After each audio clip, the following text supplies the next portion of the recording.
So hello everyone and welcome back to another video of Python programming series. हमने last video में अपना पहला Python programme लिखा था. हमने हेलो वर्ल्ड प्रिंट किया था. फिर उसके बाद हमने दो नंबर्स को ऐड किया था, उन्हें डिवाइड किया था. बेसिकली हमने ये देखा था कि हम पाइथन को कैलकुलेटर की तरह क्या यूज़ कर सकते हैं. तो अब चलिए अब हम आगे बढ़ते हैं और इस वीडियो से हमारी कोडिंग बहुत ही अच्छे तरह से शुरू होने वाली है. हम इस वीडियो में देखने वाले हैं कि पाइथन में आइडेंटिफायर्स एंड कीवर्ड्स क्या होते हैं.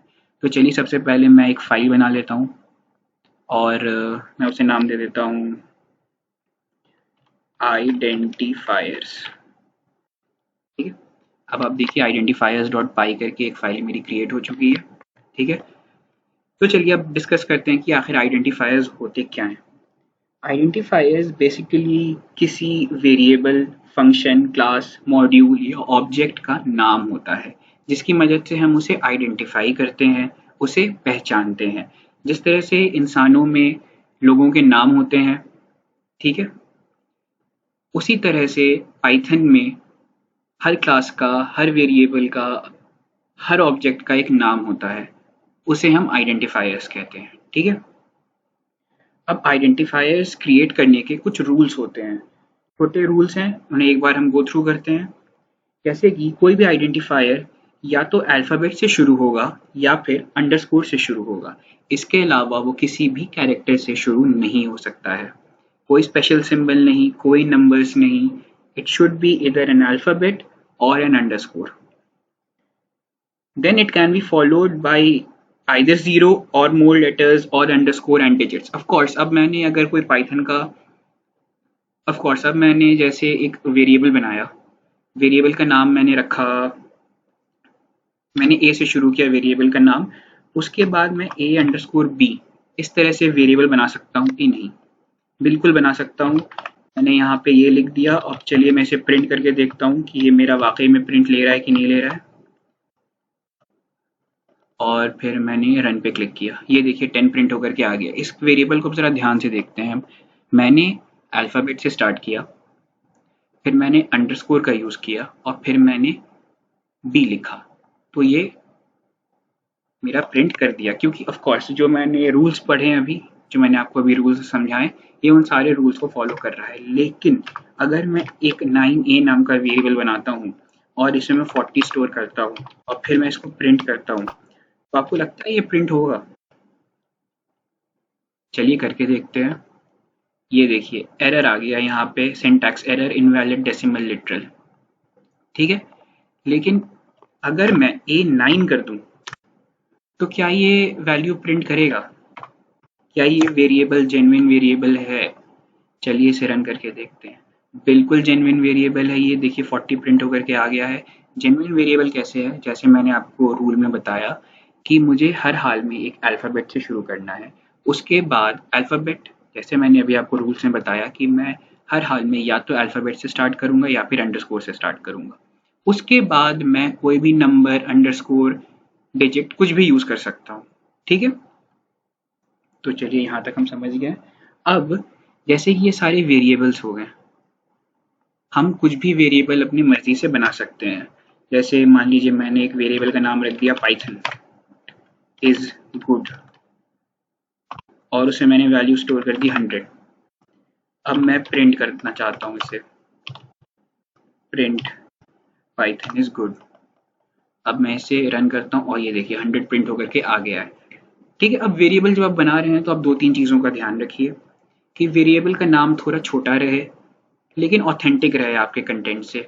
आपने जो कोड लिखा है, मान लीजिए आपने एक स्कूल का प्रोग्राम बनाया है, स्कूल अटेंडेंस सिस्टम बनाया है आपने, तो मेक श्योर कि अगर आप रोल नंबर के लिए कोई वेरिएबल बना रहे हैं तो आप उसका नाम रोल रखें या रोल एनओ रखें. कुछ छोटा सा सिंपल जो अंडरस्टैंडेबल हो, जो रेलिवेंट हो आपके कोड के साथ. ऐसा कुछ आर्बिट्रेरी नहीं रख देना है. ठीक है, उससे क्या होगा कि आपको कोड रीड करने में आसानी होगी.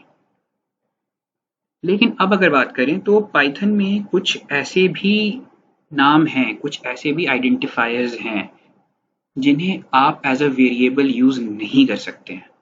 क्योंकि ध्यान से सुनिएगा, क्योंकि इन आइडेंटिफायर्स का एक स्पेसिफिक मीनिंग पाइथन इंटरप्रेटर में ऑलरेडी डिसाइडेड है. ठीक है, वो एक ऑलरेडी वो चीज़ ऑलरेडी एक पर्टिकुलर चीज़ को रिप्रेजेंट कर रही है। ठीक है, अब जैसे कि मैं अगर आपसे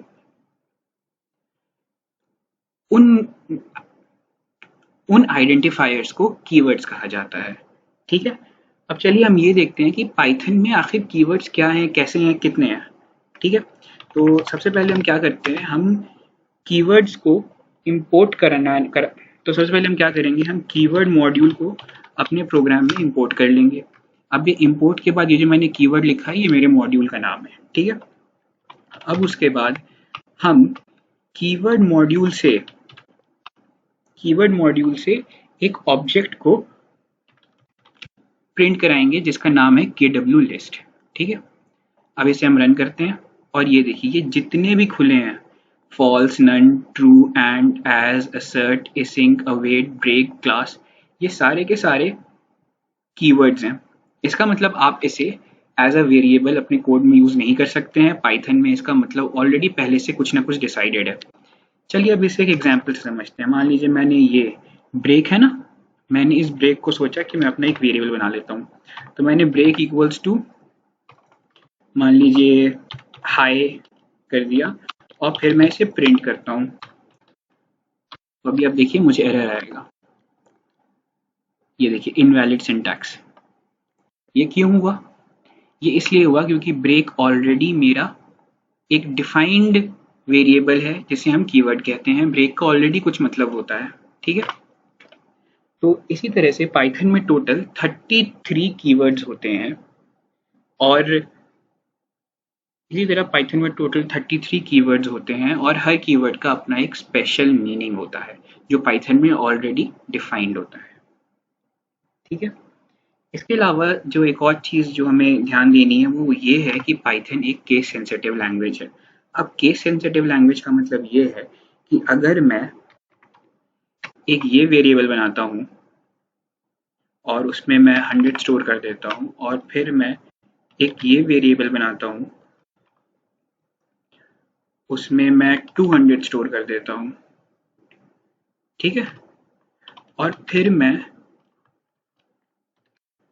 ये प्रिंट ले लेता हूँ।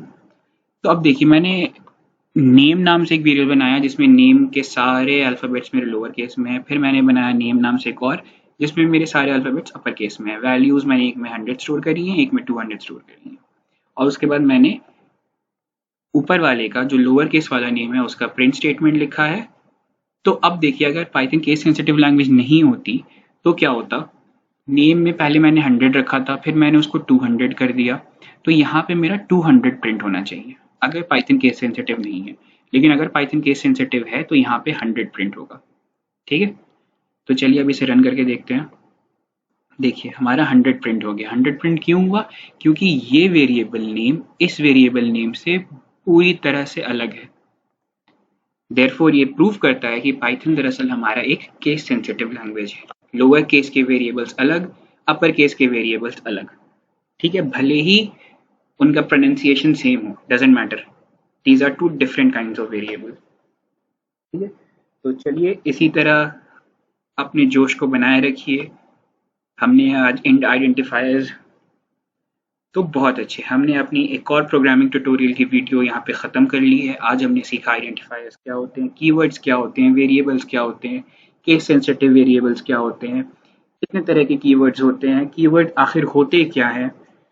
काफ़ी कुछ सीखने को मिला। अब नेक्स्ट वीडियो में मिलते हैं और फिर हम नेक्स्ट वीडियो में बात करेंगे पाइथन में बेसिक डेटा टाइप्स के बारे में। ठीक है, जैसे इंट क्या होता है, फ्लोट क्या होता है, कॉम्प्लेक्स क्या होता है, बूल, स्ट्रिंग, ये सब हम बात करने वाले हैं।